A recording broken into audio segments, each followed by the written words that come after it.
আসসালামু আলাইকুম প্রিয় দর্শক, অন্নমঞ্চ চ্যানেলে আপনাদের সকলকে স্বাগত জানাচ্ছি। আগে সরকারিভাবে অমিত শাহ ঘোষণা করলেন বঙ্গে বিজেপির প্রথম মুখ্যমন্ত্রী হচ্ছেন শুভেন্দু অধিকারী। এর আগে কখনো বিজেপি বঙ্গজয় করতে পারেনি, এই প্রথম বিজেপির বঙ্গজয় হলো এবং সঙ্গে সঙ্গে শুভেন্দু অধিকারী একটি ইতিহাস সৃষ্টি করলেন।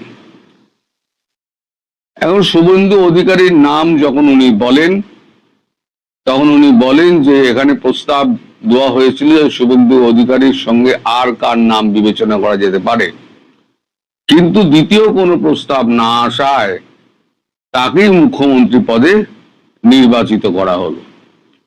এইবার পরবর্তী যে নির্বাচন সেগুলো পরবর্তী বৈঠকে মানে মন্ত্রী পরিষদ যেটা গঠন হবে রাত্রিবেলা পরবর্তী মুখ্যমন্ত্রী শুভেন্দু অধিকারীর নেতৃত্বে বিভিন্ন ডিপার্টমেন্ট ভাগ। একজন আমার জ্ঞানী দর্শক লিখেছে আমরা সবাই জানি কে কি মন্ত্রী হয়ে গেছেন, শালা শুভেন্দু অধিকারী জানে না যে মুখ্যমন্ত্রী হচ্ছে কিনা। বাকি বাংলাদেশের পাবলিক জেনে গিয়েছে যে কে কোন দপ্তর পাবে, মুখ্যমন্ত্রী কি হয়, পরবর্তী প্রধানমন্ত্রী কে হবে বলুন তো মশাই, বলে দিন। যত সব আকার গুলো এসে এই চ্যানেলে জুটেছে, এই চ্যানেলগুলো কি করে ব্লক করা যায় এদেরকে, আমার যদি একটা ব্যবস্থা আপনারা বলে দিতে পারেন দর্শক, আমি এই গন্ডমূর্খগুলোকে আগে ব্লক করব। আমার এমন সাবস্ক্রাইবার দরকার নেই, গন্ডমূর্খের সাবস্ক্রাইবার আমার দরকার নেই। प्रस्ताव और समर्थन एक ही नाम के मिले, उसके बाद दूसरे नाम के लिए भी सबको समय दिया गया, पर्याप्त समय दिया गया, मगर कोई दूसरा नाम नहीं आया है। इसलिए केंद्रीय पर्यवेक्षक के रूप में मैं श्री शुभेंदु अधिकारी जी को पश्चिम बंगाल विधानमंडल दल के नेता के रूप में निर्वाचित घोषित करता हूं।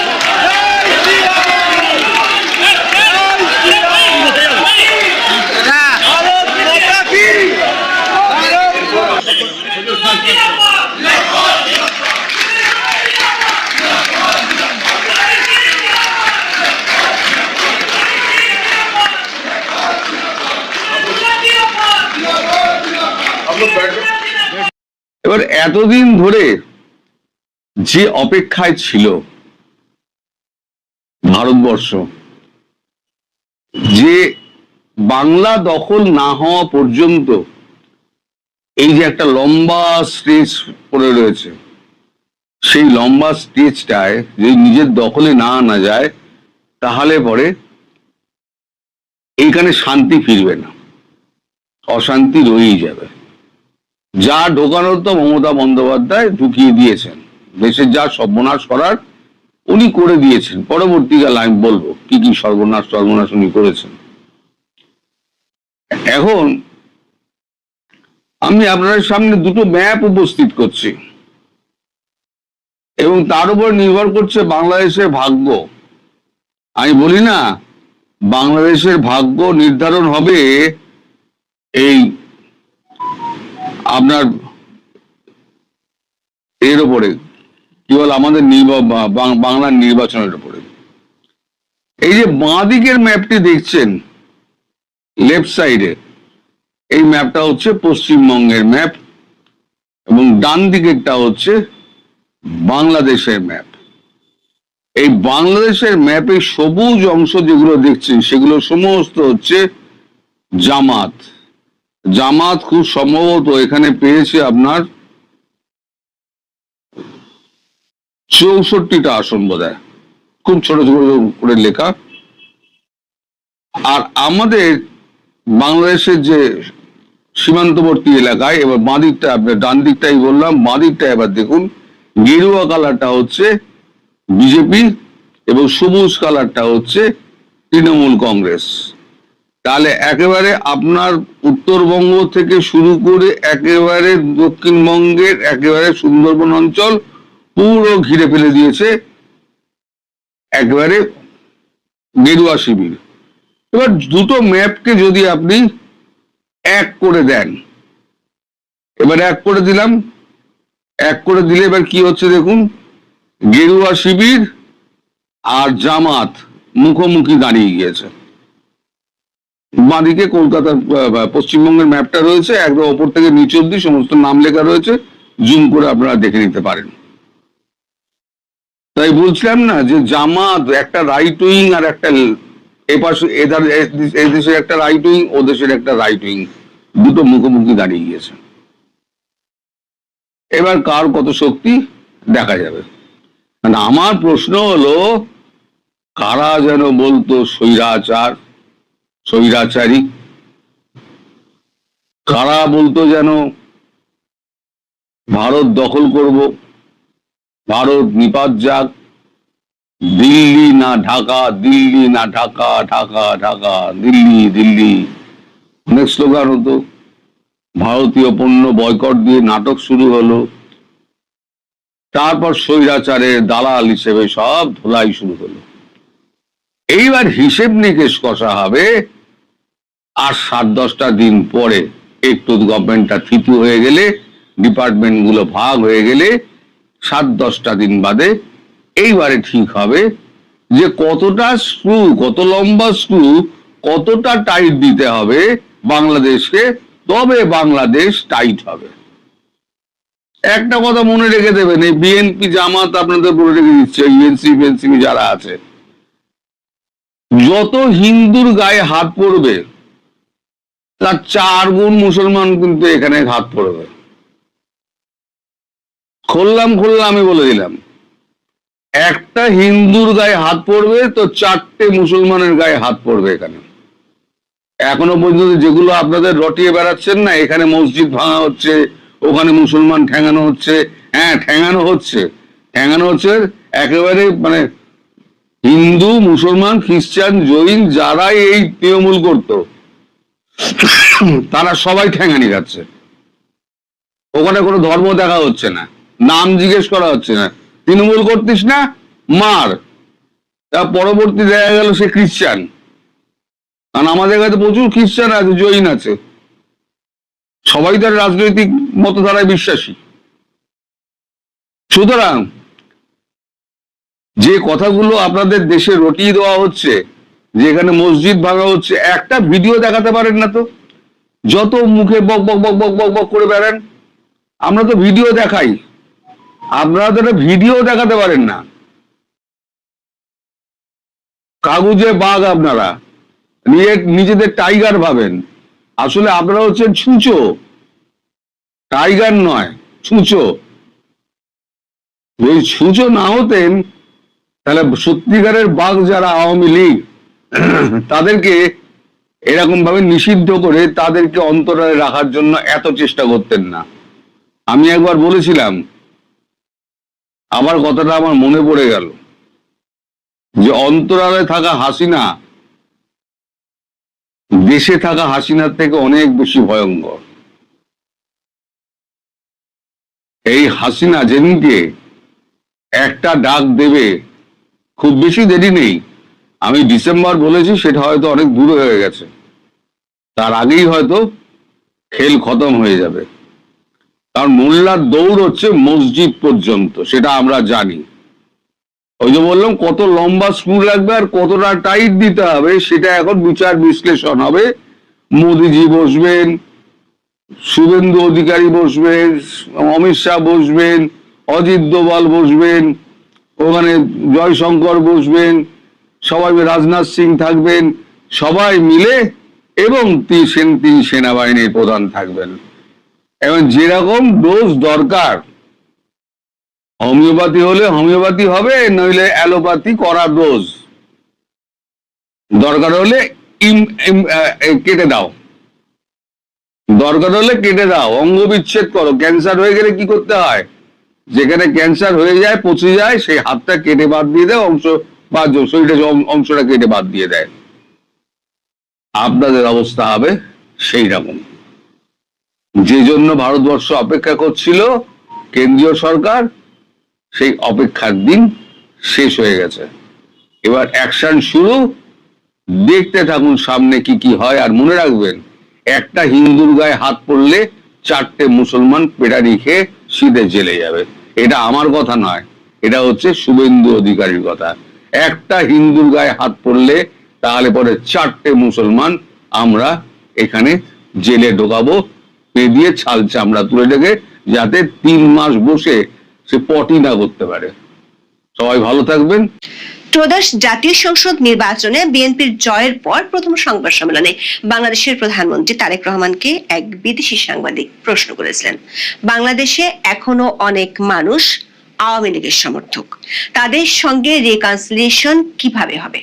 তারেক রহমানের উত্তর ছিল, আইনের শাসন নিশ্চিত করার মাধ্যমে।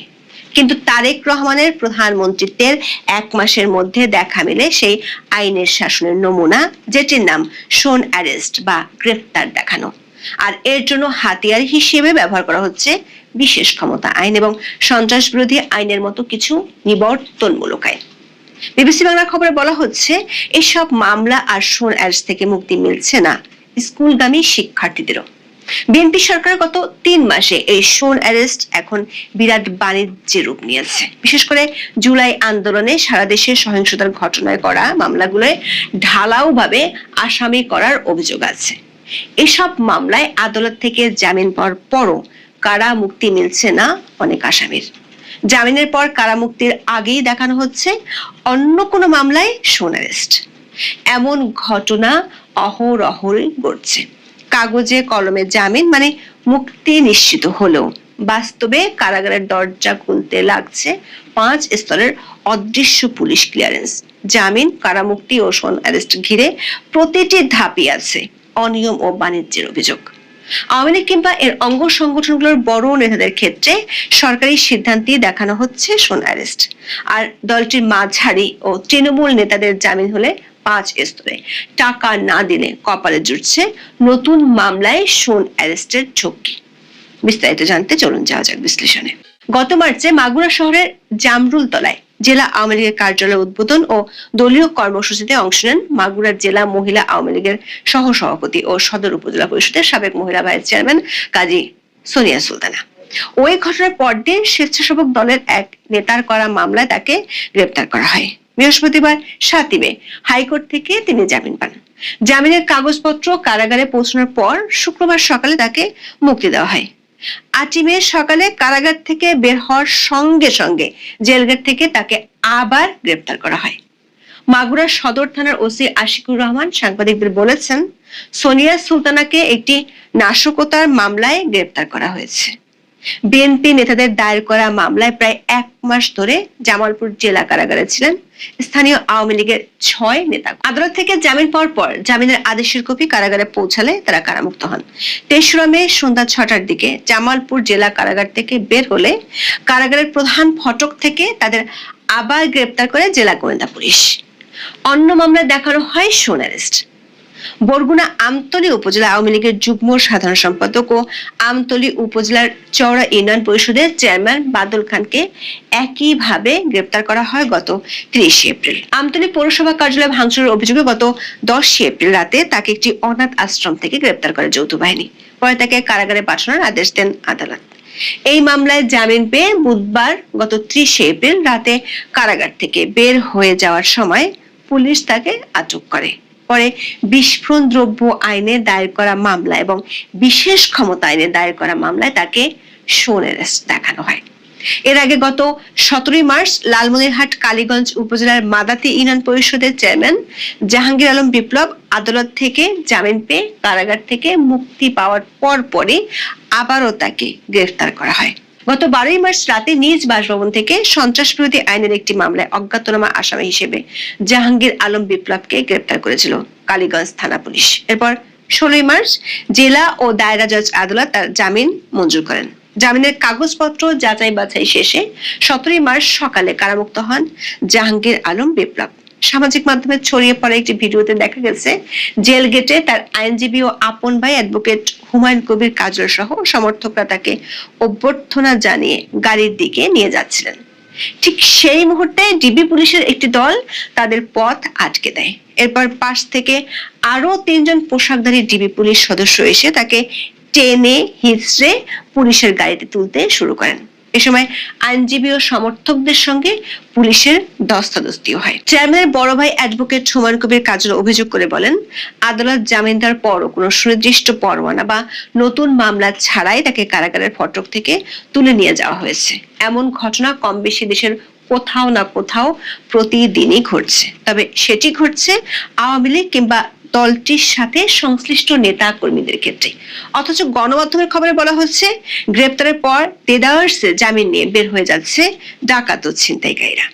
আইনজীবীরা বলছেন, সিআরপিসি অনুযায়ী এবং সুপ্রিম কোর্টের বিভিন্ন নজির অনুযায়ী আদালত জামিন মঞ্জুর করার পর তা কার্যকর করা প্রশাসনের দায়িত্ব। জামিন পাওয়া আসামিকে অযথা কারাগারে আটকে রাখা বা কারা মুক্তিতে দেরি করা আইনের পরিপন্থী। এর ফলে প্রশ্ন উঠছে আদালতের আদেশ বাস্তবায়ন নিয়ে। দেখা গেছে জামিন আদেশ জারির পর আসামিকে মুক্তি পেতে ক্লিয়ারেন্সের জন্য প্রথমে ডিসি প্রসিকিউশন, বিভাগীয় পুলিশ কার্যালয়, গোয়েন্দা বিভাগ, সংশ্লিষ্ট থানা হয়ে আবার কারাগারে পাঠানো হয়। এই সুযোগে এসব অদৃশ্য ক্লিয়ারেন্স ঘিরে অভিযোগ উঠেছে ঘুষ লেনদেনের। ভুক্তভোগীদের দাবি, অনেক ক্ষেত্রে অসাধু পুলিশ কর্মকর্তারা এই প্রক্রিয়াকে ব্যবহার করে কার্যত জিম্মি করে অর্থ আদায় করছেন, বিশেষ করে রাজনৈতিক মামলার আসামিদের কাছ থেকে। অন্যদিকে জুলাই আন্দোলনে সহিংসতায় জড়িত ছিলেন এমন আসামিদের অন্তর্বর্তী প্রতিবেদনের মাধ্যমে মামলা থেকে অব্যাহতির সুপারিশ করা হয়েছে। দেখা গেছে জামিন পেলেও সহজেই আসামিদের মুক্তি মিলছে না। কারামুক্তির জন্য তৈরি হয়েছে পুলিশের 5 স্তরের ক্লিয়ারেন্স প্রক্রিয়া। প্রথমে আদালতের জামিন আদেশ মেট্রোপলিটন সিটিগুলোর ডিসি প্রসিকিউশন বা জেলা পুলিশ সুপার হয়ে কারাগারে পৌঁছায়। এরপর সেটি যায় বিভাগীয় পুলিশের কার্যালয়ে, সেখান থেকে যায় সংশ্লিষ্ট থানায়, সবশেষে আবার কারাগারে ফিরে আসে নিশ্চিতকরণের জন্য। এই দীর্ঘ প্রক্রিয়ার প্রতিটি স্তরে ঘুষ লেনদেনের অভিযোগ রয়েছে। ভুক্তভোগীদের অভিযোগ, এক একটি ধাপ পার হতে আলাদা করে ম্যানেজ করতে হয়, না হলে পরবর্তী সময় অন্য মামলায় সন্দেহ দেখানো হয়, যার ফলে আসামি কারামুক্ত হতে পারেন না। এমনকি জিম্মি করে অর্থ আদায়ের অভিযোগ পাওয়া যাচ্ছে। কিছু অসাধু পুলিশ কর্মকর্তা ও দালাল চক্র এই ক্লিয়ারেন্স প্রক্রিয়াকে জিম্মি করে অর্থ আদায় করছে। বিশেষ করে রাজনৈতিক মামলার আসামিদের ক্ষেত্রে এই প্রবণতা বেশি। অভিযোগ রয়েছে পুলিশের এসব ক্লিয়ারেন্সের জন্য নির্দিষ্ট অঙ্কের টাকা দাবি করা হয়। আইনজীবীরা বলছেন, রাজনৈতিক মামলায় কাউকে আটক করার পর জামিন পেলেও সরাসরি কারামুক্তি পাওয়া খুব সহজ হয় না। থানাকে ম্যানেজ না করতে পারলে কেউ বের হতে পারেন না। যদি সেটা না করা হয় তাহলে নতুন করে অন্য মামলায় গ্রেপ্তার দেখানো হয়। কখনো একই থানায় আবার কখনো পাশের থানায় মামলা দেওয়া হয় যাতে মুক্তি আটকে যায়। পুরো প্রক্রিয়া এমন ভাবে চলে, জামিন পাওয়ার পর আসামির স্বজনরা কারাগারে গেটে গিয়ে জানতে পারেন আরেকটি মামলায় তার শোন অ্যারেস্ট আছে। তখন আবার শুরু হয় নতুন দৌড়ঝাঁপ। এমন একটা ঘটনা ঘটেছে রাজধানীর শাহজাহানপুর থানার একটি বৈষম্য বিরোধী মামলায় গ্রেপ্তার হওয়া এক মাংস ব্যবসায়ীর ক্ষেত্রে। ওই মাংস ব্যবসায়ী আদালত থেকে জামিন পান, কিন্তু জামিন পেলেও তিনি কারাগার থেকে বের হতে পারেন না। স্বজনরা কারাগারে তার মুক্তির জন্য গেলে জানতে পারেন তাকে অন্য মামলায় গ্রেপ্তার দেখানোর আবেদন করা হয়েছে। এমন করে কয়েকটি মামলায় গ্রেপ্তার দেখানো হয় তাকে। পরবর্তী সময়ে তিনি উচ্চ আদালত থেকে জামিন নিয়ে সংশ্লিষ্ট থানাকে ম্যানেজ করে কারামুক্ত হন। এমন ঘটনা আদালতে অহরহই ঘটছে। অথচ ফৌজদারি কার্যবিধির 167 এর 1 নম্বর ধারা অনুযায়ী ইতিমধ্যে অন্য মামলায় আটক থাকা কোনো ব্যক্তিকে নতুন মামলায় গ্রেপ্তার দেখাতে হলে ম্যাজিস্ট্রেটকে অবশ্যই মামলার ডায়েরি পর্যালোচনা করে এবং শুনানির সুযোগ দিয়ে যৌক্তিক কারণে সন্তোষজনক মনে হলে তবেই অনুমোদন দিবেন। অন্তর্বর্তী সরকার এই বিধানটি যুক্ত করেছিল। এর উদ্দেশ্য ছিল শোন অ্যারেস্ট মামলাকে রাজনৈতিক হাতিয়ার হিসেবে ব্যবহারের পথ বন্ধ করা। অথচ ইন্টারিয়ামের আমলে এই ধারার ব্যত্যয় ঘটেছে বেশি, আর সেই ধারা অনুসরণ করছে বিএনপি সরকার। আইনজীবীরা বলছেন, হাতে গোনা কিছু ব্যতিক্রম ছাড়া জামিনের পর শোন অ্যারেস্ট মামলাগুলোর কোনো প্রামাণিক ভিত্তি দেখা যাচ্ছে না। এগুলো মূলত উচ্চ আদালত থেকে জামিন পাওয়ার পরও যেন কেউ মুক্তি না পায় সেই উদ্দেশ্যে ব্যবহার করা হয়। ফলে তাদের ইচ্ছা মতো ও বেআইনিভাবে আটকে রাখা সম্ভব হয়। এর ফলে জামিন কার্যত অর্থহীন হয়ে পড়ে। গত 11 মার্চ হাইকোর্ট সাবেক প্রধান বিচারপতি এবিএম খায়রুল হককে তার বিরুদ্ধে থাকা বিভিন্ন মামলায় চূড়ান্ত জামিন দেন, কিন্তু তারপরও তার মুক্তির প্রক্রিয়া থমকে যায়, কারণ পুলিশ জুলাই আন্দোলনের আরেকটি হত্যা মামলায় তাকে গ্রেপ্তার দেখানোর আবেদন করে। অথচ সেই মামলার মূল এফআইআরেও তার নাম ছিল না। বিষয়টি ছিল পুরোপুরি মন গড়া অভিযোগ। আইনজীবীরা মনে করেন পুলিশ এক্ষেত্রে কোনো সিদ্ধান্ত নেয়নি, বরং সাবেক এই প্রধান বিচারপতিকে গ্রেপ্তার দেখানোর সিদ্ধান্তটি রাজনৈতিক বা সরকারের শীর্ষ মহল থেকেই এসেছে।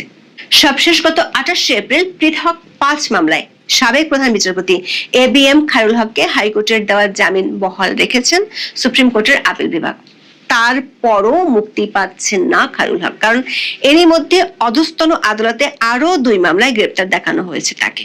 অথচ প্রধানমন্ত্রী তারেক রহমান থেকে শুরু করে স্বরাষ্ট্রমন্ত্রী সালাউদ্দিন আহমেদ, আইনমন্ত্রী আসাদুজ্জামান প্রায় বেআইনি আটকের বিরুদ্ধে আর আইনের শাসনের পক্ষে কথা বলেন, কিন্তু আইনের শাসনের ঠিক কোন ধারায় এমন শোন অ্যারেস্ট আছে তা জানেন না আইনজীবীরা।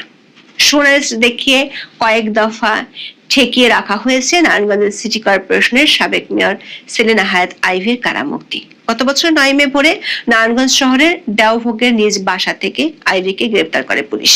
পরে তাকে বৈষম্য বিরোধী আন্দোলনের ঘটনায় হওয়া 3টি হত্যা মামলা ও 2টি হত্যা চেষ্টা মামলায় গ্রেপ্তার দেখানো হয়। এই 5 মামলায় হাইকোর্ট থেকে গত বছরের 9 নভেম্বর জামিন পান কারাবন্দী সেলিনা হায়াত আইভী। সর্বশেষ 10 মামলায় জামিনের পর সিদ্ধিরগঞ্জ থানার 2টি মামলায় গত 2রা মার্চ ও অন্যটিতে 12 এপ্রিল তাকে গ্রেপ্তার দেখানো হয়। নতুন করে সিদ্ধিরগঞ্জ থানায় ওই 2 গ্রেপ্তার দেখানোর প্রক্রিয়া নিয়ে হাইকোর্টে রিট করেন আইভী। রিটের প্রাথমিক শুনানি নিয়ে হাইকোর্ট 26 এপ্রিল রুল সহ আদেশ দেন। সর্বশেষ সিদ্ধিরগঞ্জ থানার পৃথক 2টি মামলায় আইভীকে গ্রেপ্তার দেখানো কেন আইনগত কর্তৃত্ব বহির্ভূত ও মৌলিক অধিকারের পরিপন্থী ঘোষণা করা হবে না রুলে তা জানতে চাওয়া হয়েছে। এর মধ্যে বিবিসি বাংলার একটি খবর দিচ্ছে আরো ভয়ঙ্কর তথ্য। খবরটিতে বলা হয়েছে বাংলাদেশের সম্প্রতি নিষিদ্ধ সংগঠন ছাত্রলীগের সঙ্গে যুক্ত থাকার অভিযোগে স্কুল শিক্ষার্থীদের গ্রেপ্তার এবং মাধ্যমিক পরীক্ষায় বসতে না পারার কয়েকটি ঘটনা সামনে এসেছে। বিশেষ ক্ষমতা আইন, সন্ত্রাস বিরোধী আইনের মতো বিতর্কিত আইনের বিভিন্ন ধারায় আটক এসব কিশোরদের অনেকে জামিনও পাচ্ছেন না। সুপ্রিম কোর্টের সিনিয়র আইনজীবী ওমর ফারুক বিবিসি বাংলাকে বলেছেন, আইন অনুযায়ী মহিলা, বৃদ্ধ, শিশু কিংবা অসুস্থ থাকলে তাদের জামিন অযোগ্য ধারায় মামলা হলেও জামিন দিতে পারবে, কিন্তু নির্বাচনের পর তিনি আইনের শাসন নিশ্চিত করার ঘোষণা দেয়া বিএনপি সরকারের আমলে স্কুল শিক্ষার্থীরা শুধু গ্রেপ্তারই হচ্ছে না, পরীক্ষাও দিতে পারছে না। চলতি বছরের জানুয়ারি থেকে 5 মে পর্যন্ত পরিসংখ্যানে দেখা যায় সন্ত্রাস বিরোধী সহ 4টি আইনের অধীনে গ্রেপ্তারের পর শিশু উন্নয়ন কেন্দ্রে আনা হয়েছে 128 জনকে। এদের বেশিরভাগেরই জামিন মিলছে না। এখন এই পর্যন্ত